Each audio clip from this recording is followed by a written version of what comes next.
We're all looking at this saying, please, dear God, don't make us go through this again. A surge in cases, fears of hospital overload. We need to change the way we live. We need to stay safer at home. Emergency room doctors alerting Coloradans help change the course. Wearing a mask is not hard. Social distancing is not hard.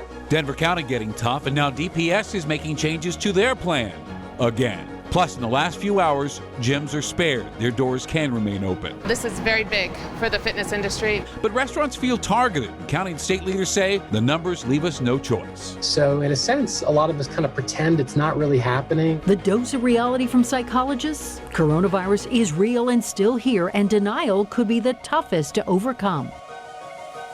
Starting tomorrow, Denver will move into a safer at home level 3. We know this means tougher restrictions. And if you take a look at the state's COVID-19 dial, we also know this is the phase right before that undesirable stay-at-home order. Tonight, we know there are so many questions, so many concerns. Which businesses are impacted? Do they have to close? Can you get a haircut? Can you go to the gym? Where can you go eat? Yeah, so to give you some clarity, we've done some digging and pushed city and state leaders for answers. So here's what we know.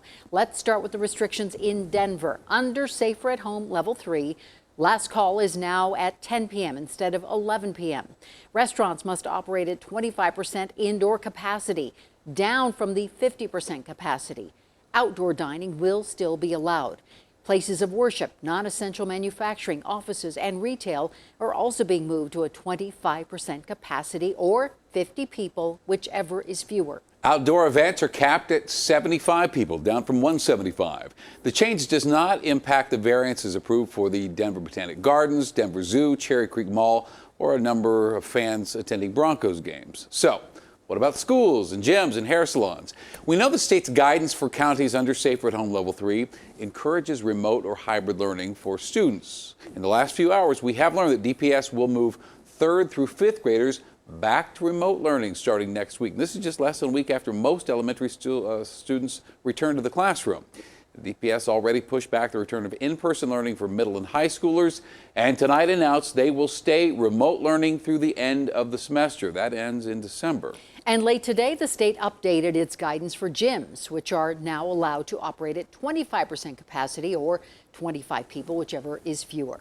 Personal services like nail salons and hair salons will also be limited to 25% capacity or 25 people, whichever is fewer. In order for these restrictions to ease up, Denver must get its incidence rate back to 175 cases per 100,000 people. You can see here on this map, right now the city is around 384 cases per 100,000 people, more than double the target. And it's not just Denver. Several other counties are implementing tougher restrictions. Adams County is moving to that safer at home level 3 tomorrow. Arapahoe County is moving to safer at home level 2 tomorrow. Under that level 2, capacity is limited to 50% in places like restaurants and houses of worship, instead of that 25% under level 3. Jeffco, Boulder, Summit County are among the other counties already under that safer at home level 2. Douglas County remains cautious, but they are staying right now at safer at home level 1. And keep in mind, every safer at home level, no matter what county you're in, limits personal gatherings to 10 people or fewer from no more than 2 households. It was the state that implemented that statewide guidance just last week. All right, let's check the numbers tonight. Another 1,400 cases reported today. Our statewide total nearing 99,000. 648 people are in the hospital tonight. Of those, 538 cases are confirmed. The other 110 are suspected to have the virus. And the governor warns if we continue at this rate, hospitalizations would exceed numbers we saw in May by early to mid-November. And we could even exceed all of our existing hospital capacity by the end of this year. The state is changing its guidance for gyms tonight, allowing them to stay open at a limited capacity. And Denver7's Gary Brode spoke with one gym owner who calls the decision a victory for the fitness industry. For gym members, now that the snow's starting to come, running outside is a little bit trickier. And its owners. Really since Friday, when Adams County came down with their restrictions, that's when we, really obviously started getting very worried about us closing. The state's decision to keep gyms open has lifted a big weight off many county's shoulders. It means the world to us. Counties like Denver and Adams are set to move to a level 3 safer at home order on Wednesday. Under prior rules, that would have meant gyms must close their doors, allowing only outdoor and virtual classes. That all changed early Tuesday evening. We will be updating the public health order to allow gyms to operate at 25% capacity per room or a maximum of 25 people in counties that have reached level 3 on the dial. The change applies to all counties. Robin Jost owns Planet Fitness in multiple counties, including Denver and Adams. She's also a member of the Colorado Fitness Coalition, a group of fitness experts working with the state, and CDPHE Executive Director Jill Ryan. We have been talking to stakeholders, and we do not feel like this is one of the higher risk settings as people are wearing masks at gyms. Gyms are assuring social distancing and also cleaning their equipment. So we're comfortable allowing this at this point. For Jost, the new guidelines is enough to keep the lights on and business moving. The fact that the health department listened and allowed level 3 to change and to set a standard for gyms all across Colorado is an incredible win. In Denver, Gary Brode, Denver 7.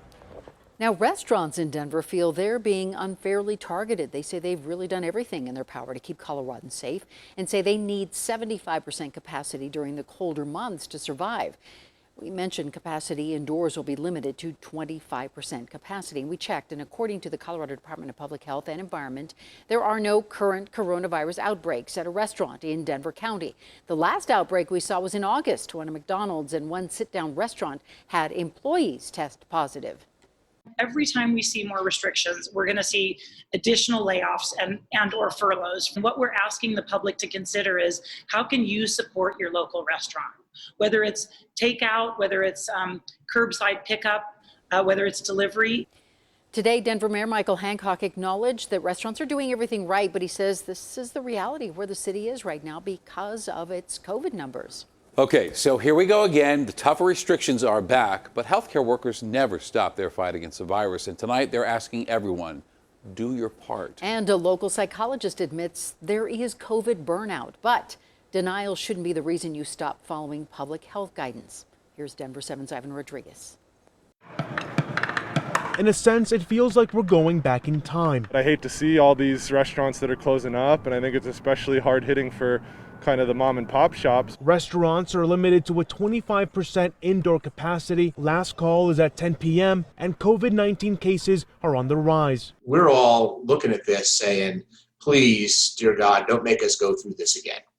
It was really, really brutal on everyone and heartbreaking for our patients. Emergency physician Eric Lavonis with Denver Health says he understands people are getting sick of following certain public health guidelines, but not doing so is putting livelihoods at risk on several levels. I get that we're all sick and tired of COVID, and I wish it would go away faster. A vaccine will come, but until then, let's do the simple things. Wear your mask, social distance, wash your hands. But why is something so simple in theory not being practiced across the board? Because they think it's bogus, it's not going to affect them. They have a strong immune system. They don't realize that everybody can get it. Psychologist Jason Seidel believes it's common for denial to be used as a shield. We get burned out and just tune it out because it's just too hard to imagine living under that kind of constant pressure. He believes people who aren't following the rules won't be convinced to do so because of more strict regulations. Whether with war or with disease or some other awful experience, it's always been that way, that there will be people who are screaming, wake up everybody, this is an emergency. And other people who are like, oh, it's being overblown, it's being exaggerated. Whether it's denial or carelessness, healthcare providers hope people don't let up. Ivan Rodriguez, Denver 7. And now to the latest on our wildfires. A new Denver7 drone video shows the devastation and what little is left of some homes near Grand Lake. Damage assessment teams just wrapped up another day going through properties along the 125 and Highway 34 corridor to continue notifying homeowners of the status of their properties. The East Troublesome fire is now 27% contained, and There are so many Coloradans whose lives have been forever changed because of our state's wildfires. Many lost their homes, their livelihoods. Still, our community is coming together to help people get back on their feet. We have never seen a show of support through Denver7 Gives like we have seen in the last week. And your generosity did not go unnoticed. Here's Denver7's Jacqueline Allen. At the DoubleTree in Westminster, Denver7 crews come bearing gifts. There's drinks and coffee over here too. A hot breakfast. These are garden veggie and those are ham and Swiss. And a kind word. Thanks guys. It's really good. Oh, no problem. How you doing? Good luck to you. This all started when Contact Denver7 found out fire evacuees like Louisa Hudson had their hotel rooms paid for by the Red Cross, but not their meals. When you have to leave in such a hurry, you just forget things. And the last thing on your mind is food, but then you get somewhere and then you have to have food. Thanks to generous donations from viewers to our Denver7 Gives Wildfire Victims Fund, we brought in breakfast. We got lunch. And lunch for more than 140 fire evacuees. A sign, Chris Hayden says, of support. As far as I'm concerned, that's the golden strand that runs through all of this. This is the first time, like I said, I've been on the receiving end, and I'm just blown away by the outpouring of generosity and kindness on the part of the people. I took this while my boyfriend and I were evacuating Estes on Thursday. Some of those forced from their homes, like Haley Salter, are still in shock. It looked like it was almost nighttime. It was so terrifying. All of the gas stations were either closed or out of gas, and we were like on an eighth of a tank. It was really scary. But she and other evacuees tell us they found comfort in the community support pouring in. Awesome just to see all the stuff laid out on the tables. Definitely keeps people positive. Thank you, Denver7 Gives, for coming through for us. This has been amazing. Breakfast, lunch, having you guys here served this morning, I really think a lot of people got a kick out of that, so that was really fun. And all day today, we have been watching people from the community bringing in donations of food and supplies for these evacuees. Restaurants are also stepping up. GQ Barbecue is bringing dinner tonight. Snooze is bringing breakfast in the morning. They want to make sure these evacuees are taken care of. In Westminster, Jacqueline Allen, Denver7. And listen to this. We have raised nearly $174,000, and it's not too late to donate. Go to thedenverchannel.com, click Denver7 Gives, and then under the drop-down menu, select Help Wildfire Victims. I think that in this election, it's one of the most important elections in our lifetimes, and every voice counts. Understanding the power of your vote. These were voters who had a history of voting, but not a strong history. Tonight, a push to get our biggest minority group to use their voice and head to the polls. A chilly day today, but coming up we have 60s, maybe even 70s. And better late than never, Colorado State is eagerly gearing up for their season opener.